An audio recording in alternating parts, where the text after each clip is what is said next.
အားလုံးပဲကျွန်တော်တို့ရဲ့ Newbie Ace ပဲဖြစ်ပါတယ်ကျွန်တော်ဒီနေ့မှာတော့ Dash Ray ကိုစော်သွားမှဖြစ်ပါတယ်ကျွန်တော်တို့ရဲ့အင်ဂျီယာ free roll ပဲနဲ့ဝယ်ထားပါဟဲ့ဟဲ့ကျွန်တော်ညီလေးပါမှာမလို့ကျွန်တော်ညီလေးတော့ခေါ်လိုက်ပါမယ်ကဲကျွန်တော်ညီလေးရောက်ပြီဆိုကျွန်တော်တို့ကဲစလိုက်ကြအောင် let's go အားလုံးပဲရောပရမဆိုကျွန်တော်ရလာတဲ့ဝယ်လာတဲ့ပုံးလေးကိုကျွန်တော်ဒီနေ့ကိုထည့်တယ်ပြီးတော့ကျွန်တော် PC လေးဖွင့်ပြီးတော့နိုင်တယ်ပေါ့နော်ဘာအများမဟုတ်ပါဘူးကျွန်တော်ကြီးတဲ့တောင်းနဲ့ private lab ဒီချေဝင်ပြောချင်တော့ဦးကျွန်တော်စထွက်တော့မယ်ပေါ့နော်ဟုတ်ပတ်စံချလို့ရရင်မိုက်တယ်နော်ကျွန်တော်စထွက်တော့ပါမယ် let's go ကျွန်တော်တို့ရဲ့စီဟာဆိုရင်တော့ဖြစ်တော့များတယ်နေတာတခုမှာပေါ့နော်ဒီအိမ်ပဲဆိုလို့ဝင်မှာကွာဒေါက်တာအိမ်ကွာဒေါက်တာအိမ်အိုးကြီးနဲတာမဟုတ်ဘူးဆိုပြီးတကောင်တစ်ချက်ပဲပြည့်မယ်ဒီလာခဲ့လားဟုတ်လားရော့တစ်ချက်ဟုတ်လားရော့တစ်ချက်မြောက်ဒီကောင်လေးခုတ်မရတေးရရှင်နာပဲbandage တွေဝင်တော့ what the fuck သေးွားတကောင်ဒီကကျွန်တော်နိုင်တာပဲ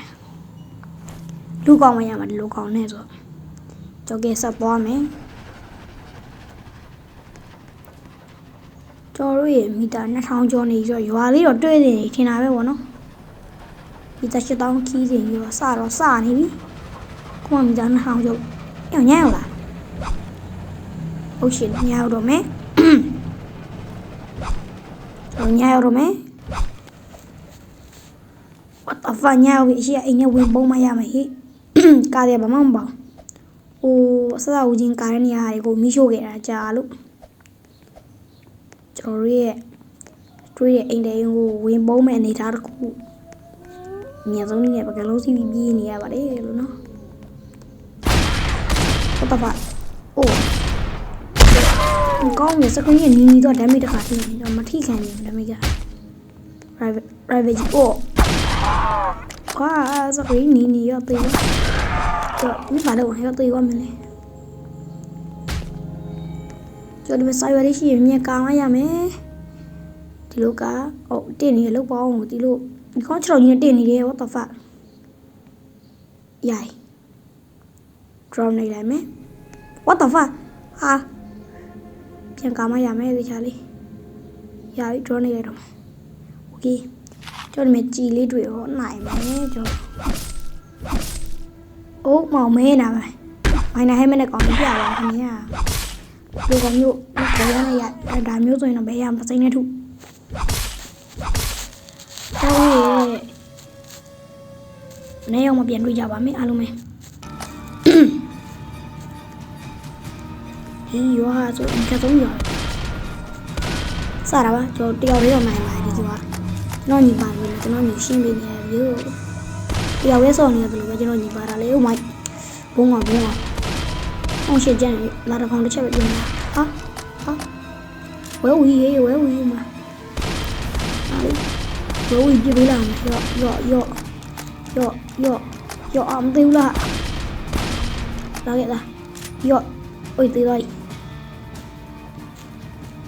ကျွန်တော်တို့ရဲ့ဒီရွာဆိုဘန်တစ်ခုပဲရှိတယ်ပေါ့နော်ကောင်းလားလို့မြင်တာရော့အော်မထီးဝဲတကောတစ်ချက်လို့ပြောကြည့်မယ်တကောတစ်ချက်နဲ့မပြစ်နိုင်ဘူးဖြစ်နေရဲ့ဗျရော့ပုံထားလိုက်ရတော့ကျွန်တော်ညီရှင်းတော့ပါမှာကျွန်တော်ညီတွင်းနေထားတဲ့အကောက်ကိုသူ့ပေးလိုက်ကျွန်တော်ဘန်နေတွေအများကြီးပါတယ်ဒါမှလည်းကျွန်တော်လက်ရလို့ပြည့်ချင်တယ်နော်တော့ငါတော့ဝိုင်းခါတော့တော့စကူကြီးတိုင်းဟိုးမတနာကောင်နေနော်တနာကောင်နေပြီးရွာကောင်စားတော့တွေ့ရအိုးကောင်းလို့ကျွန်တော်လည်းမတက်တာ6ပြီးမှပဲတင်မှာ6ကပြည့်ဖို့ညီမနေဘူးကွာဒါမင်းကနေမှာ6လမ်းပြမလားရော့သေးဟာဟုတ်တာမတော့ရက်ပေးနေကွာလူကောင်းကလို့မတက်ရဘူးတည်းရကောင်တော့ holy water အရင်နိုင်မှရမယ်ဒီနေ့ပါရှိတုတ်ပြားရှိခင်ဗျာကျွန်တော်ပြီးရင်မိုးကြိုးလွတ်တယ်ရှိမိုးကြိုးလွတ်တယ်ကတော့ထားခဲ့လိုက်တော့မယ်ဒီနေ့ပါရှိလေဆိုရင်တော့ဘိန်းလုံးကြီးရှိပါတယ်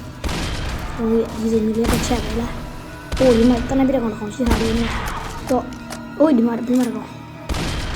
စကွင်းနီးတယ်ဗျို့စကွင်းနီးတိချန်ကြီးတစ်ချက်နဲ့သေးအောင်နှစ်ချက်ပြီးပြီးတော့ဒီနေကောင်လေးပတ်မယ်တစ်ချက်ပဲပြမနော်ကျွန်တော်တို့ရဲ့ဟောဒီအိမ်ထဲမှာဆိုရင်တော့ပြည့်ခုံတလုံးပဲရှိပါတယ်ဒီမှာကောင်ပြည့်တစ်ချက်ဟောချော်သွားတယ်ရောခေါင်းကြီးပေါက်နေကြမသေးဘူးပါသူတို့တော့သီးနေလာတယ်ကျွန်တော်ရဲ့โอเคလေကျွန်တော် holy water ဒပလင်းတော့တွေ့နေပြီကြောအိုးလက်နေရโอเคမဒပလင်းဟိုမဒပလင်းနပလင်းတော့ what the fuck holy water နပလင်းရှိရပြီးတော့ဒီမှာလောက်ဝါကက်တာနဲ့တွေ့လိုက်တယ်ဒီမဲ့ရအော်လောက်ပါကောက်အိုးစတိုးခဲ့လိုက်တယ်ပေါ့နော်ကောက်လို့မမြင်ဟောတယ်စတိုးလို့ပဲရဒေါက်တာကြီးနဲ့မတကောင်ဒီမဲ့ခေါ်ပြားနေရမလို့ပစိန်ပြောပါတယ်ရတယ်သေရောတို့စကွင်းရတော့နီးနေပြီမဘန်းနေဒီအများကြီးကောက်ပြီရှယ်ပဲကွန်းကိုပြန်ဟီးလို့ရပါတယ်ခုံလေးပါတဲ့ကောက်ခဲ့လို့ရတယ်ဗောနော်ဘာလို့လဲဆိုခုံကထိုင်လို့ရတဲ့မျိုးမဘန်းတစ်ခုကျော်ဘန်းဟိုကိုဖောက်သွားပြီကွာဘန်းဦးဘာကြမ်းလေးကြည့်တော့ဟာဘောင်းတစ်ခုမှမကြမ်းဘူးဟေးဟိုမလုပ်ပါနဲ့ကိုရီပဲကောက်ရတော့မှာပဲမတောင်းရမတောင်းကိုပဲရအိုးရီပေါင်းလေးပြီးအကြီးကြီးပဲတန်သွားပြီဘောင်းတစ်ခုတည်းပဲလားဟာညရောက်ပြီဆိုတော့ဘရာဘာတို့ရေပြီးတဲ့တိုင်းပဲကြီးရလဲကုံတော့မင်းဆိုတော့ဖွတ်တတ်တော့မနေ့ရမှာပြန်တွေ့မယ်အားလုံးပဲဟုတ်ဒီငွေလေးကလက်ကောက်သွားတယ်လက်နေပါလို့ပြောလို့ရှိတယ်ညကလည်းရှယ်မြန်တိုင်းရောစောစောမှမနေ့ရောက်တော့ဟိုပဲညရောက်ပါကျွန်တော်ရဲ့အိုး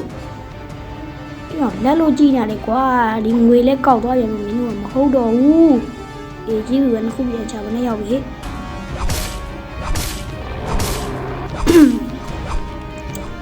နဲ့ရောက်ပြီကျွန်တော်အပန်းကြီးကဘာလို့မလို့လက်နဲ့နှစ်ထပ်တွေဖြစ်တယ်လို့ကျွန်တော်လည်းချောင်းနေရရှယ်ပလန်နဲ့ဆိုတာဒါမျိုးဝဲဦးဆိုကတ်ထားကြလို့ဒါရွှေလည်းကတ်ထားလိုက်တော့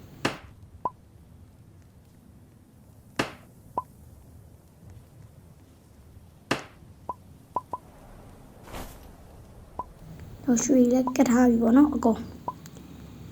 ဒီမှာတကူအိုးထိုင်မတော့ထိုင်ရလို့မြင်လားငါအကြောင်းလို့ထိုင်ကုန်မယူချင်တာဒါမှလည်းယူစရာမရှိတော့ထိုင်ကုန်မယူရတာတို့ဒါဟိုမလားမိုင်းတွင်းရှိရနေရလေးကျွန်တော်ဟိုဒီ upgrade မှာဘန်ပါလာရေးဒီမှာကျွန်တော်တို့ရဲ့ဘန်လာဆိုရင်တော့ဖြင့်ဒီနေ့ဘာမှမရှိဘူးနဲ့တူတယ်သိကြတာဗောပြောင်းတလက်ခါမောင်းကျွန်တော်ပြောမချင်တော့ဘူးမပြောချင်တော့ပြောပါတယ်ဒီထဲမှာပါရှိ holy water လေးတော့ရှိလိုက်ပါမရှိဘူးဗျာမရှိဘူးဘာမှဒီဆိုင်အောင်ဆိုင်ရကြီးပဲရှိဒီဆိုင်ရကျွန်တော်ရဲ့ဒီအရှိမချကြလိုက်ဟိုကောင်ကောက်လာလိမ့်မယ်ထားလိုက်ကျွန်တော်မိုင်းနဲ့တော့ဖောက်မယ်ဝေး what ကျွန်တော်နေပါကျွန်တော်မေးနေရကျွန်တော်မှကြီးမရှိဘူးလေကွာဘလို့ဝေးမှာတော့ကွာတော့ဝင်လာလို့မေးတော့မဝင်ပါဘူးဒီမှာရောင်းရရှိရလေးပဲရောင်းတော့ပဲပေါ့နော်ကျွန်တော်တို့ရဲ့ဘာလို့မဝင်လာလဲဆိုကြီးမမရှိတာဒီကွာကျွန်တော်ဒါတွေကုန်ရောင်းပြီးတော့ငွေလည်းရောင်းမယ်လားပြီးတော့အိုးတရတွေလည်းပြည့်တယ်ကိုဘကောင်မိုက်နော်ဒီစိတ်အောင်ဆိုင်တုံးစားလို့မရပြီးတော့ဒီဘေးနားလေးမှာခထားလိုက်တစ်ချက်ဒီမိုးကျလွှဲတယ်လေဟိုကောက်လာတယ်ကျွန်တော်လည်းသွားတင်လိုက်မယ်ရော့တစ်ချက်ဒါကြီးကျွန်တော်ဘက်ကခံတက်ကြည့်ရဆိုတော်ကောင်းတယ်နော်အဲ့လို NPC ပါလာတကယ်လိုက်ပြပေး NPC ပေါ့နော်ဒီဝဲဝေရောင်းရတယ်ဒီညဝဲဝညတော့ free money ပေါ့နော်ကဲကျွန်တော်လည်းပြောရတာမောနေပြီရောင်းစရာရှိတာရောင်းတော့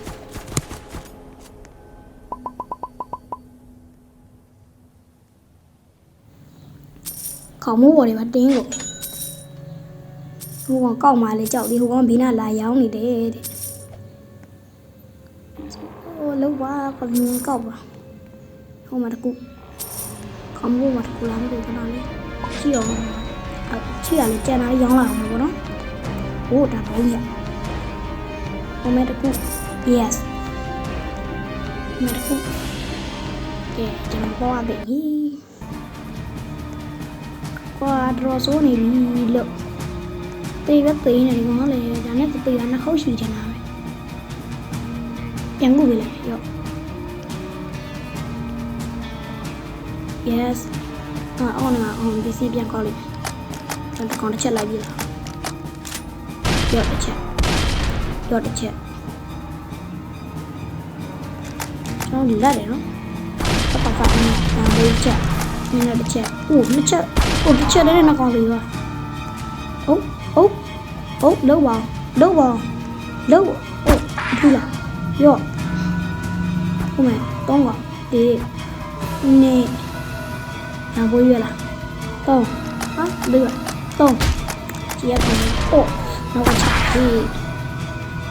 နော်လေမဲပန်းစားရဟိုကောင်ပေးလိုက်ပဲဒီပိုင်းမှာပန်းစားရကကျွန်တော်ညီပေးလိုက်ရောထားခဲ့နိုင်မမြင်တော့ပါမှာကျွန်တော်ဝင်ရရှိရဲ့ဘန်နဲ့ကျွန်တော်ဝင်တော့မယ်တယောက်တစ်ပန်ဟုတ်တယ်ဘန်နဲ့ပန်ရှိ what the fuck လို့ပါနဲ့ let's go ရောတစ်ချက်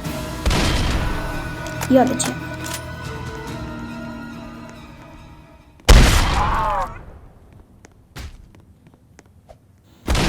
ော်ဘန်ကိုတော့ကျွန်တော်မကြည့်ရသေးဘူးဝေးဒီကောင်နေတော့ဆုံးရောတစ်ချက်အကုန်ပြီးရောတစ်ချက်ထားခဲ့လားမရကောင်ထားခဲ့လိုက်မယ်ဝေးတိုက်တယ်ဒီကောင်ကျွန်တော်ညီပြီးတော့ဖုတ်တော့မရောက်ကဲမရမှာဒီကောင်ကရောတစ်ချက်ပဲပြစ်လက်ကရာမျိုးကြတာတန်းမန်ကုတ်က4 1 5 โอเคရပြီwhat the ကျွန်တော်ဒီမဲ့ပေါ့နော်ရွှေနဲ့ဘောင်လေးနဲ့ပေါ်တယ်ကျွန်တော်အဲ့တော့ရွှေရောဘောင်ရောကုန်နိုင်တယ်ကျွန်တော်ရဲ့ဟိုဘက်ပန်မှာဘာရှိတော့မသိဘူးသူလက်နေတယ်လို့ပဲကွာကြီးခုမှပဲလှုပ်လို့မရဘူးဖြစ်သွားဘာလို့မသိဘူးမဲကွာကြည်တရားရှိတယ်တနေ့လေးကောက်ထားအောင်မှလောလောပို့လောလောပေါ့နော်ရဒီကြည်တရားလေးယူသွားလိုက်မယ်ညရောမ let's go ခီးတက်ဆန်ညရောက်နေတဲ့အနေထားကမှကျွန်တော်တို့ရဲ့မိုးချိုးတွေကလည်းပေါ့တယ်ပေါ့နော်နားတွေကိုညီးနေမိုးချိုးပြစ်တယ်နေပဲကျွန်တော်တောင်ကြားရသေးလားမသိစိတ်စားကြည့်ဦးဗျာရှိမှစကန်ရောက်တော့မှလားမရောက်သေးဘူးလားတော့မှစကန်မြင်နေရဟုတ်မယ် let's go ဟိုမှာတက်စလာဘောရှိနေရည်လားလို့ပဲကျွန်တော်ဒီအနေနဲ့လည်းမိုးချိုးပြစ်တယ်ဟိပြင်ကျွန်တော်ပွင့်မယ်ဗျာဟိုပြင်စင်ရည်ပြင်စင်လာအောင်โอเคရောက်ပြီရခုံချတာမျိုးတော့ကျွန်တော်လေးနိုင်ညီးနေပေါ့နော်ဘာလို့လဲတော့မမေးတော့မပြောတော့ပြောပါတယ်ပြင်စင်ရရှိရပြင်စင်ပြီးသွားချမယ် let's go ကဲကျွန်တော်တို့ရဲ့ခြေချင်းသွားနေရပါတော့ဘာလို့လဲတော့ညီးမရှိဘူးကောင်းမှလည်းမပါဘူးပြောကောင်းမှလည်းကောင်းမှ class နဲ့ကောင်းပြောတာပါကျွန်တော်ဒါမျိုးကတော့မရဘူးလေဒါမျိုးကတော့မရဝင်မှာတက်စလာဘောဖြစ်မတာဘောဖြစ်ဒါမျိုးတော့လာမလုံးနဲ့လားဟိုမှာလာချင်း6ကိုတန်းသွေးတယ် let's go ကောက်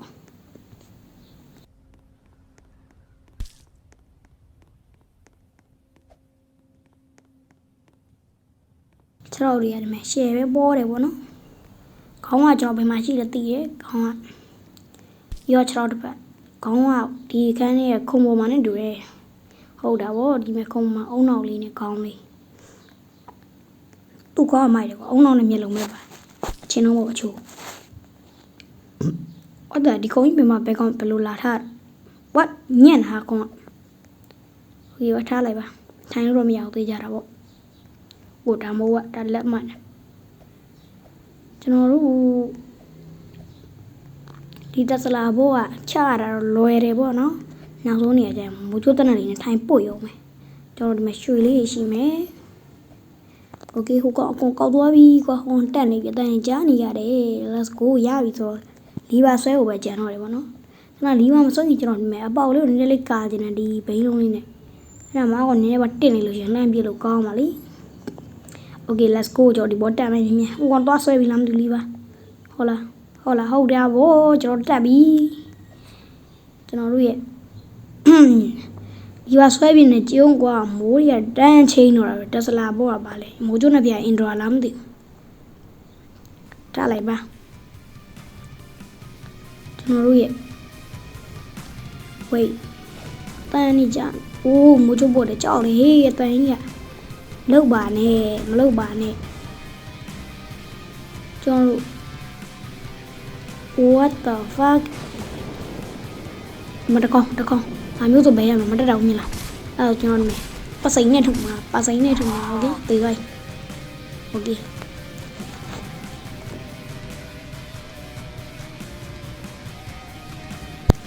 ဒီနာမည်အကုန်ပြည့်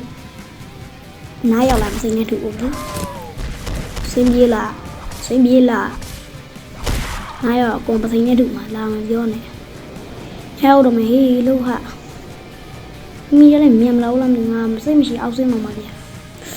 စင်းရတော့နောက်မှတခါရော့မထီမရောက်အပေါ်ပြန်တဲ့အကြောက်တယ်ဒီမှာ holy water ရှိတယ်ကျိုးအကုန်အများကြီးလမ်းကျတော့ holy water နဲ့ပေါက်မတကောင်တော့လာလမ်းပြင်းချောနေတာပြီးတော့အလားဟုတ်ရော့တကောင်ဟာရော့အေးလာမလုံးနဲ့မနာဘူးတော့မကျဘူးလို့ချောသွားတယ်အိုးညာရောက်ပြီကျွန်တော်ပြင်ပါတယ်ရောကြီးတကယ်ညာရောက်တာအိုးအောက်မှာထုဟာโอ้ยအရှိတော့မမြင်ရတော့ဘူးအပေါက်မမြင်ရတော့ဟာလောက်ကြအောင်ဘလို့လောက်ရမှာတော့ကွာ holy water နဲ့ပေါက်ချင်တော့လေတကောင်မှမလာတော့အခါအဲ့လိုဖြစ်နေကြအိုးဘိုးချင်းဝေးလာပြီအောက်မှာနှစ်ကောင်လားတစ်ကောင်လားမမြင်ရဘူးထုပဲကွာအိုးခိုးမမဟုတ်မမြင်အောင်ကိုတက်စလာဘိုးကြီးပြောက်သွားရင်ငါမြင်လိုက်တယ်နော်တော်ရည်မြန်မာလူမျိုးကျပူပြောက်သွားတယ်ကြီးပါကွာမိုက်ပါလေမြန်မာကရိုက်လာကြပါကွာအများကြီးဟိုလိုဝါတာနဲ့ပေါက်ချင်လို့ကွာလာကြမြန်လာကြအိုးဒီလိုဆိုပြီးလေးပဲလာဘာလာလို့တော့ညီလေးရော့တေးတော့မနောက်တော့တေးကွာအကောင်လေးတေးအိုးကျွန်တော်တို့ရဲ့ let's go ကျွန်တော်တို့ရဲ့တက်စလာဘောကြီးကနောက်ဆုံးမရှင်လို့ရင်တော့ရန်လွယ်ပေါ့ဒီမှာတော့ခက်တယ်ဘာလို့ဆိုရင်နေတာမဟုတ်လေ holy shit လာပြီဟိုနည်းနည်းလေးမဟုတ်ဘူးဟာဒါနည်းနည်းလေးလားနိုင်တော့ရောကွာ holy water နဲ့ပေါက်ချင်တော့ပဲရောပေါ်တက်လာတယ်ဟာပေါ်တက်လာလေ holy water ဆွဲတော့မခံနိုင်ဘူးပေဟာရပြီကျွန်တော်ရဲ့ကျွန်တော်ပြောရဲကွာကျွန်တော်ညီတူမှာတခါရှောမှာအောက်ကတနေရာမှာတခါမရှောရင်မကြည့်နိုင်ဘူးကွာမရှောရင်ရှောကွာဘယ်ကောင်ကြီးနဲ့လမ်းပြလိုက်တော့ရော driver နဲ့တကောင်လမ်းပြတယ်နော်ကျွန်တော်တို့ရဲ့ scan ခန္ဓာကြီးနဲ့တွေ့ကျွန်တော်ညီလေးအဗရာကြိုက်တယ်ကွာမျက်လုံးလေးကဦးနောက်မချရော့ကျော်ကိုခေါင်းဝေးရမဲတုံးကျုံမြက်ပြီးခြင်းနေပြီဗျာမိသားရှစ်တောင်းတဲ့ဒိုးခြင်းနေပြီကဲအားလုံးပဲကျွန်တော်ဗီဒီယိုလေးခဏရောက်မယ်ဗောနော်မနေ့ရောက်မှပြန်တွေ့မှာမယ်အားလုံးပဲ let's go မနေ့ရောက်မှပြန်တွေ့မယ်ကျွန်တော်ပြောရတာဗာလဲမနေ့ရောက်မှပြန်တွေ့မယ်ပြန်တွေ့တော့ညပဲကြီးလေကွာဤပါကွာကျွန်တော်လဲโอเคဗျာအားလုံးပဲမကြည့်ခုမှ3000ကျော်နော်โอเคအားလုံးမိသား9000ကျော်ကြမှာပြန်တွေ့ပါမယ်အားလုံးပဲစောင့်မျိုးလိုက်ကြပါဦးခင်ဗျာအားလုံးပဲများနေကွာ let's go ကျော်မိသားဟိုကမရောက်ခင်ကျွန်တော်လေးဝပြန်နဲ့ glitch show လိုက်အောင် what the fuck အမြင်ကြီးရဲ့ကျွန်တော်ပြန်လို့တော့သွားလို့တော့မရဘူးဗောနော်တနေရာထဲမှာပြန်နေလို့ရတယ် What the fuck အမင်းကြီးရဲ့ bro တို့ရေးပြုတ်ကြပြီဟာကျင်းနေကွာတော်တော်မိုက်တယ်ကွာလီကိုပြန်လို့ရတယ်အဲ့ဒါမျိုးကြောင့်ဒါရီကမလုပ်ဘူးလားမိုက်တယ်ကြည့်လိုက်ရှိုးလိုက်oh brother တို့ရဲ့ရှိုးလိုက်အောင်ကေဘော်ဒင်ပြောတော့ဗျာမီတာ9000ရောက်မှပြန်တွေ့မယ်တော့အလုံးမယ်ရှိုးလိုက်အောင်ဟာညကောင်းပြီကျွန်တော်ပြန်နေနီးလေးကလီယိုရှင်းနေပေါ့နော်ဒီလေကွင်းတွေ့ရှာပြီးတော့သူ့ပြားလေးကနောက်မှကတ်လိုက်ခဏလေးမြင်သူ့ပြားလေးနောက်မှကတ်ပြီးသူ့ပြားပေါ်တက်ပြီးဒါလေးကိုမလိုက်မရနော်အဲ့ဒီမှာသူ့ပြားမို့ဝင်ကျန်နေရဆိုတော့မရဘူးကြောကဲမီတာ9000ရောက်ပြီဆို let's go သွားကြမယ် What the fuck အရှိမမြင်နေရပြီခဏရမyes နဲ့လမ်းကြည့်နေပြီ let's go လမ်းကြည့်ပဲယောတော့ဒီဘက်ပေါ့နော်ကျွန်တော်ယောအိုးလမ်းကြည့်တယ်ကျွန်တော်တို့ကြာလို့ကွာရထားနဲ့ဝင်တွယ်ပြီတော့ကောင်းဝင်လည်းမတတ်တာကိုကြိတ်ရမှာပဲကျော်အနည်းဆုံးအင်ဒီနဲ့ဝင်ပုံးမှရမယ်ပေါ့နော်ဘာလို့လဲဆိုတော့ကောင်းဝင်တွေကအခုအပရိမှာစောင်းရင်းလက်တန်းနေခမရကျွန်တော်မနေ့ကတပွဲဆော့တာဟေးကောင်းဝင်တစ်ကောင်ပြတာတန်းလျှော့သွားတယ်ကောင်းမှန်ပြီးတော့အကြောင်းမို့ကြောက်လို့မြန်ပြီး let's go ကျွန်တော်တို့ကောင်းဝင်3ကောင်လာပြီနဲ့တွေ့2ကောင်နဲ့3ကောင်တမီးတော့လက်ကိုပြည့်ဟာ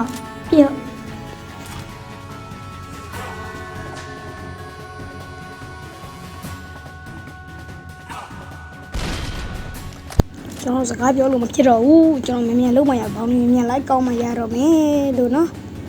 ဘောင်းမြန်လိုက်ကောင်းမှရတော့မယ်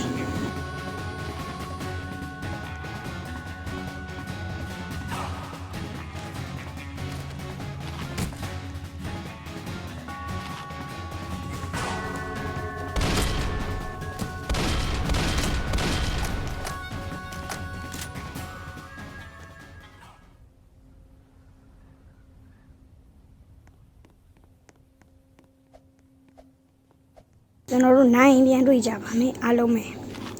ကျွန်တော်အတန်တိတ်ပြီးနေတော့မယ်ပေါ့နော်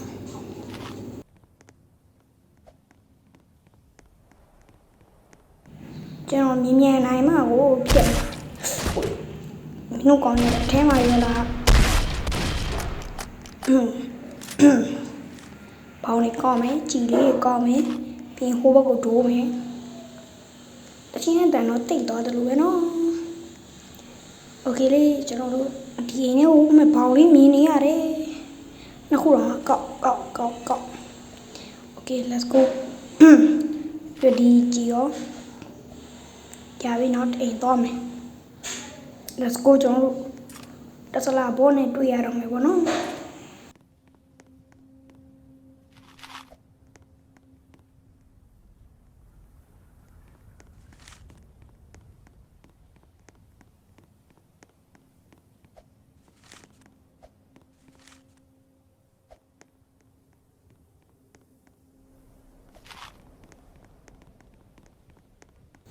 โอเคကျွန်တော်လေးပေါ်လေးတစ်ခေါက်နှစ်ခေါက်တော့ပြန်ကြည့်အောင်မယ်ပေါ့ဗျာဘာလို့လဲဆိုတော့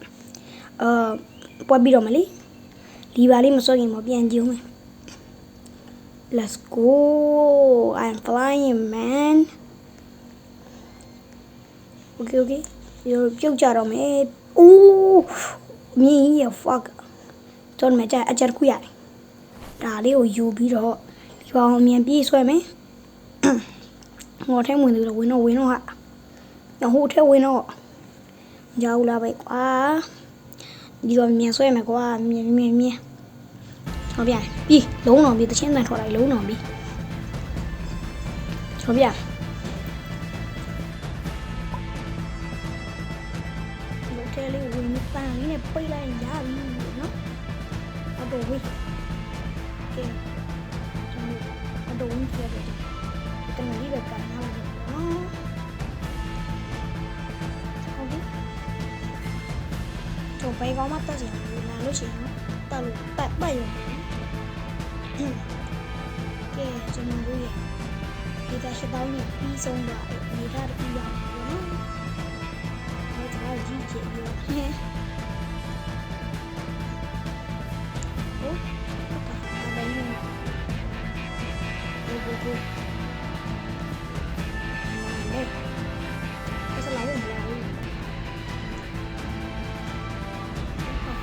ရောက်ပြီဆိုရင်ညရေဝီဝါကနေပေါက်ချင်တယ်ဆိုရင်အုံးလား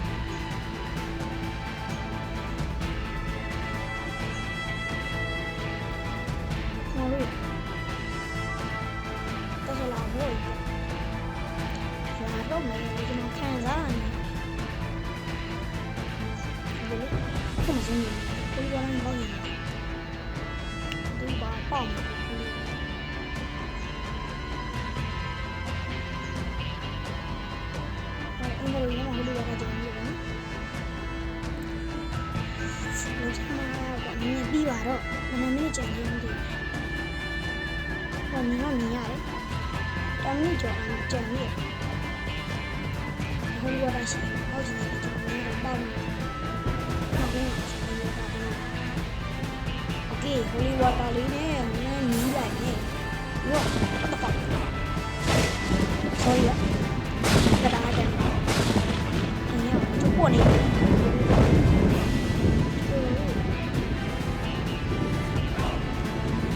游戏嘛，这么这个店里，我已经也没有，我在哪里那么爆，对，去打的，我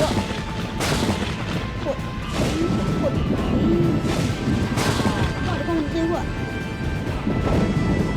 我懂，没对过，别没对过。Hearing